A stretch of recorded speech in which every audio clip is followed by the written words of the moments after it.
Hey everyone, I'm HarvestBuildDestroy, and this is a channel about RTS games. In this video I'm going to talk about Northgard, a 2018 RTS from Shiro Games. Northgard is sort of like an empire-building sim in miniature. You play as a small band of Vikings trying to colonize an island somewhere in a fictionalized version of Northern Europe. The visuals are cartoony in the League of Legends style, and while this aesthetic doesn't appeal to me personally, it's well done for what it is. The music and sound design are top-notch too. But while its art style couldn't be any more different, Northgard's gameplay has a lot in common with Stronghold Crusader. Your town hall building periodically spawns new villagers, and the rate at which this happens is affected by your colony's happiness value. Like in Stronghold, pretty much everything you do affects your colony's happiness, from building breweries to upgrading your houses. Resource gathering is mostly automated, but you do have to manually convert your villagers into other types of citizens by right-clicking the associated production building. By default, villagers will automatically gather food at a fairly low rate, and each citizen you have will increase your food drain rate. If you run out of food, your happiness will take a big hit. If your happiness is in the negative, your town hall will stop producing new villagers. You can gather food at a higher rate by building production buildings on natural food sources like fish or wild game. Food is also used to capture territory. The map is divided into territories, and you can only build a certain number of buildings in each. Before you capture a territory, you have to defeat any neutral or enemy units currently occupying it. The more territories you control, the higher the food cost will be to colonize a new one. The way exploration works is a bit different too. At the start of the game, the entire map except your starting territory is covered by the Fog of War, which your units can't move through. In order to reveal more of the map, you need to task a scout unit to discover a new territory. The scout will move to the edge of the new territory, and a progress meter will appear above its head. When the progress meter is full, the territory will be revealed and you'll be able to move your units into it. Once the Fog of War has been cleared, you will always be able to see everything in that territory. In other words, Fog of War is temporary in Northgard. There's a season mechanic too, and a large portion of the early game is spent trying to survive your first couple of winters. During winter, your food income rate is greatly reduced and your military units are less effective in combat. However, different sources of natural food will have their income rates affected differently during winter. For example, farmers will suffer a significant income penalty, but fishermen won't be affected at all. Wood, which obviously enough is the resource used to build buildings, will be subject to a significant drain rate during winter. And like with food, if you run out of wood, your happiness will take a big hit.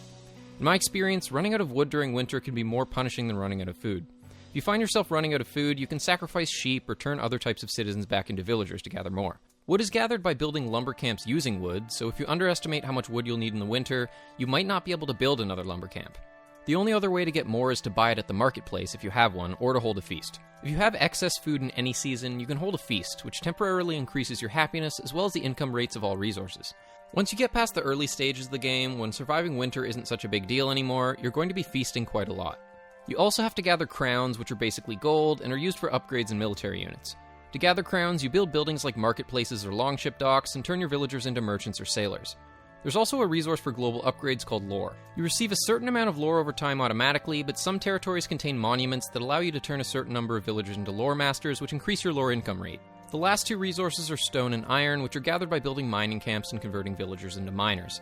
However, unlike the other resources, stone and iron are finite. A territory with a stone or iron deposit will contain a certain amount of that resource, and when it's gone, it's gone. Stone is used to upgrade individual buildings, which generally increases the number of citizens they can support and gives them a bonus in that territory. For example, a fisherman's hut can normally support 2 fishermen, meaning that you can turn up to 2 villagers into fishermen to gather fish there.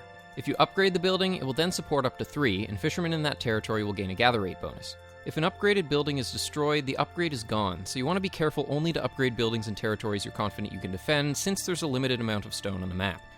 Iron, on the other hand, is used to upgrade your citizens' tools. Upgrading a certain type of citizens' tools will give all citizens of that type a permanent bonus to resource collection, or in the case of military units, combat effectiveness. There's also fame, which is less of a resource and more like your colony's score. It's like happiness in that you get it from doing a wide variety of things, but it doesn't fluctuate. Once you acquire a certain amount of fame, you always have it. Each of the game's playable factions has 2 fame bonuses, unlocked at 200 and 500 fame respectively, which are generally quite powerful.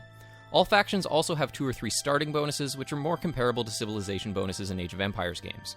As with any sim-type game, there are more mechanics in Northgard than I could really explain in one video, but these are the basics. As for whether or not you should play it, it really depends on how much the concept appeals to you. It's a fun, casual sim game for better or for worse. To me, it seems like the kind of game that pretty much anyone would like, but that maybe not terribly many people would love. I imagine that veteran Stronghold players would find it to be overly simplistic.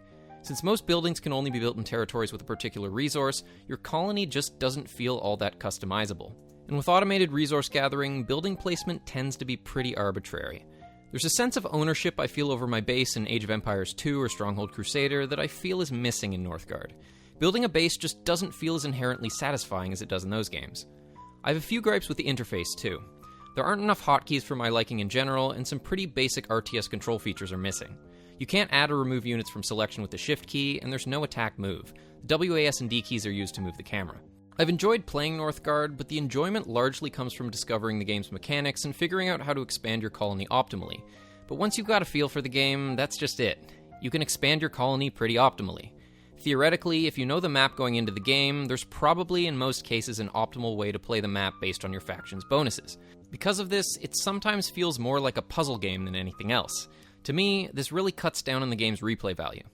The fact that Northgard's multiplayer uses procedurally generated maps helps, but the game's base building mechanics just don't feel satisfying enough to make me want to hop online. I guess team games with friends could be fun, but despite the game's small scale, individual matches of Northgard are actually quite long. It's a bite-sized game without the bite-sized game length. If you and your friends are going to commit that much time to an individual match, you might as well play Stronghold, Age of Empires, or even Civilization. As I see it, the meat and potatoes of Northgard is its story mode, which is well done and long enough to justify the game's price tag. The story itself is a bit corny, but it keeps you going. The missions do a good job of introducing you to the game's mechanics and factions, and giving you the opportunity to make use of everything. But once you finish the campaign, there isn't much to keep you going. To me, it comes down to the general lack of customizability. You just don't have much opportunity to leave your own stamp on the game, and that's really important in a sim game. It is fun to play, at least for a while, but it's like I said before. Northgard is a game that's easy to like, but maybe not so easy to love. Anyway, that's all for this video. Thanks for watching. If you enjoyed it, rate, comment, subscribe, share, and hit the notifications bell. See you soon.